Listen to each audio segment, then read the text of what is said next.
Beamy, 23, Women's Studies double major with psychology minor. President of Campus Feminist Club. Write think pieces for university paper about male privilege and toxic masculinity.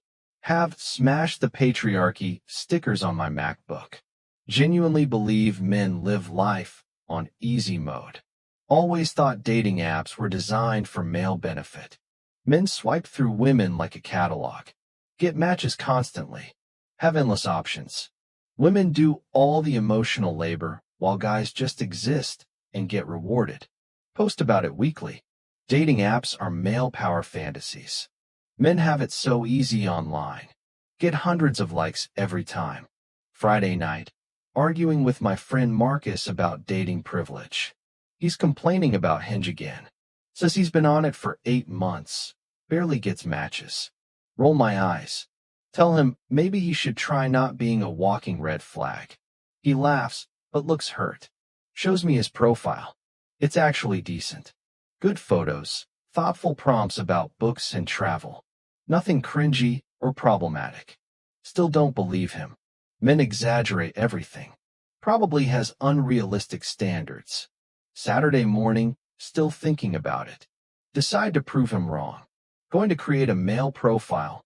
See how easy men have it. Document the male privilege in real time. Text my roommate Jess. Tell her my plan. She's immediately in. Says it'll make great content for TikTok. We spend 2 hours crafting the perfect male profile. Use photos of her cousin David. He's decent looking, but not a model. Brown hair, nice smile, 5 feet 10 inches. Bio says, love hiking, cooking, and deep conversations. Looking for something real. Swipe right if you can handle a feminist ally. Name him Tyler. Thinks he sounds approachable. Ready to expose how easy men have it. Download Hinge. Start swiping. Profile goes live at noon. Hour 1, 0 matches. Must be algorithm warming up. Hour 2, still nothing. Maybe I need to swipe more. Hour 3, 1 match. Girl named Ashley. Wait for her to message since she matched. Nothing. Hour 4, 2 more matches. Neither sends anything. Confused. Realize I have to message first. This already feels backward from what I expected. Message Ashley, hey. Saw you love hiking too. What's your favorite trail? Personalized, respectful, shows I read her profile. Perfect opener. 3 hours later, left on read. Message the other 2 matches. One about her photography, another about her book recommendations. Both based on their profiles. Day 1 results. 3 matches, 0 responses, feeling weird about it. Post on my story, social experiment day 1. Already seeing how dating apps favor men not. Add laughing emoji, but feeling less confident. Day 2. Spend morning swiping for 2 hours. Get 1 match. Message her about shared interest in true crime podcasts. She responds. Says cool, and nothing else. Try to keep conversation going. Ask about her favorite cases. She replies, id, just whatever's popular. Dies after that. Check Tyler's profile. 30 plus likes sent. For matches total, 1 dead conversation. This can't be normal. Must be doing something wrong. Marcus comes over that evening. Show him Tyler's results. He just laughs. Says this is above average. Above average? For matches in 2 days is good? He shows me his profile analytics. 47 likes sent this week. 0 matches. 0. Feel first crack in my worldview. Day 3. Try different strategy. Maybe my messages are too long. Send shorter ones. Hey, how's your weekend? Get 1 response. Good. Try asking questions. What's the best thing that happened to you this week? Left on read. Start getting frustrated. These aren't even bad messages. They're normal human conversation starters. Jess asks how the experiment's going. Tell her it's harder than expected, but still gathering data. She laughs. Says men are probably just worse at messaging than we thought. But I'm the one messaging. And I'm supposedly good at this. Day 4. Get bold. Start with compliments. Your smile in that photo is infectious. Immediate unmatch. Try humor instead. Find funny prompt responses. React to them playfully. Better response rate, but conversations still die quickly. One girl engages for a few exchanges about travel. Get excited. Ask about her best trip. She unmatches mid-conversation, starting to feel genuinely demoralized. Like there's something inherently wrong with Tyler. But Tyler is just me with different photos. Week 1 debrief with Jess. Show her the stats. 200 plus likes sent, 12 matches, 3 conversations that lasted more than 5 messages. She's shocked. Says maybe Tyler's photos are bad, but we picked decent ones. He looks friendly, approachable, normal. Show Marcus the update. He nods grimly. Says welcome to online dating as a man. Ask him how he deals with this psychologically. Gets quiet. Says some days he doesn't. Some days he just deletes the apps and remembers why he feels worthless. That hits hard. Marcus is sweet, smart, has good job. If he feels worthless from this, what does it do to guys with less confidence? Week 2. Try being more aggressive with messaging. Send 2 messages if first gets ignored. Immediately get called creepy by someone. She screenshots Tyler's messages and posts them with "This is why women feel unsafe on dating apps."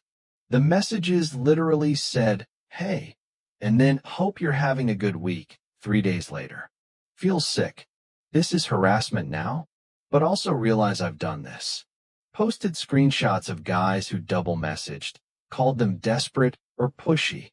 Were they just trying to start conversations like I am now?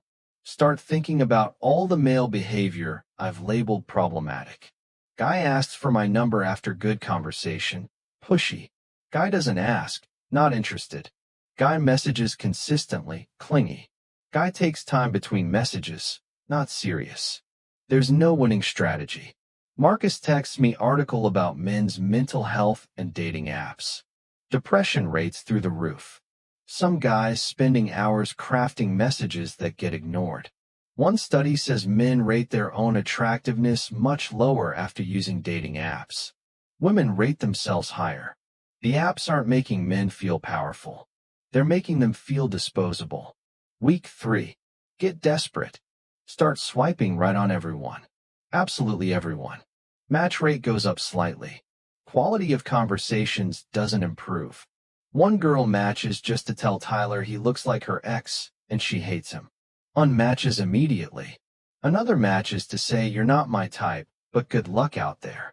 Why match then? Starting to understand why guys get bitter about this.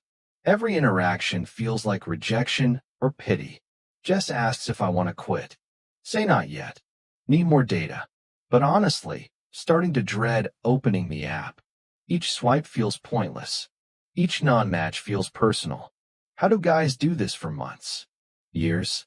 Read forums about men's dating experiences.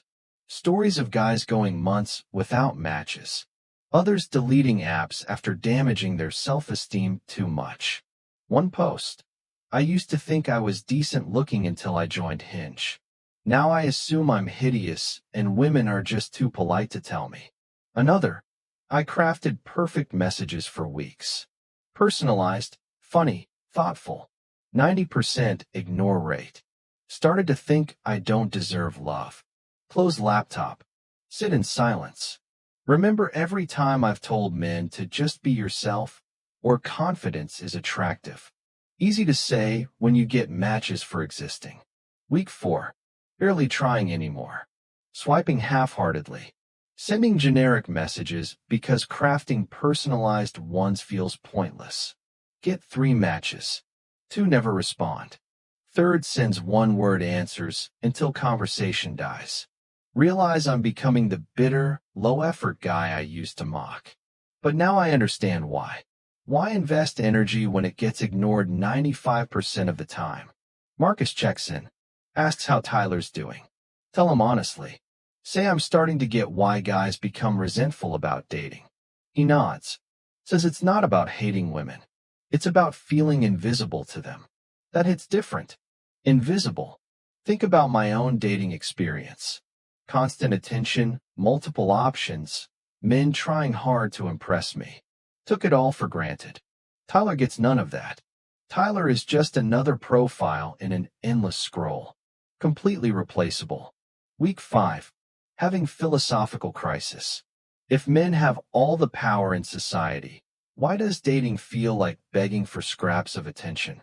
If patriarchy benefits men, why are they the ones jumping through hoops, spending money, taking all the rejection risk? Start questioning other assumptions. Do men actually have it easier in dating? Or have I been seeing privilege where there's actually disadvantage? Jess notices I'm quieter about the experiment. Asks if I'm okay. Tell her I'm learning things I didn't expect to learn. She warns me not to let male manipulation change my worldview. Says this is how men trick women into feeling sorry for them. But Tyler isn't manipulating anyone. Tyler barely exists to these women. Week 6. Get one genuine conversation. Girl named Sarah actually engages. We talk about books, travel, life goals. Messages get longer, more personal. Feel hopeful for first time in weeks. Maybe Tyler found someone who sees him as human. Conversation goes great for 3 days. Share music, funny stories, deeper thoughts. Start to think maybe this is it. Ask if she wants to meet for coffee. Immediate ghost. Conversation ends mid-sentence. Sit staring at phone. Feel actual heartbreak. Not romantic heartbreak. Just human rejection heartbreak. This is what guys deal with constantly. Getting close to connection, then having it yanked away for no reason. No wonder so many of them develop trust issues. Marcus asks about my week. Tell him about Sarah. He winces in sympathy. Says the worst part isn't the initial rejection. It's getting hope that someone might actually want to know you, then having that hope destroyed. Week 7. Barely using the app. Matches trickling in, but can't summon energy to message them. Feel defeated in a way I've never experienced before. Like I'm fundamentally unworthy of romantic interest. This is what Tyler taught me. Being male on dating apps means being invisible until proven otherwise. Having to earn basic consideration. Being treated as guilty until proven innocent. Meanwhile, as myself, I get matches daily. Men message me thoughtful openers. I ignore most because I have options. The asymmetry is insane. Start responding to more guys on my real profile. Not because I'm interested romantically, just because I know how it feels to be ignored now. Week 8. Final experiment phase. Try to optimize Tyler's profile based on everything I've learned. Better photos, funnier bio, more strategic messaging. Basically become a professional version of Tyler. Results improve marginally. Maybe 20% better match rate. Conversations still die quickly. Realize even good male dating outcomes are worse than baseline female experiences. The bar for women is existing.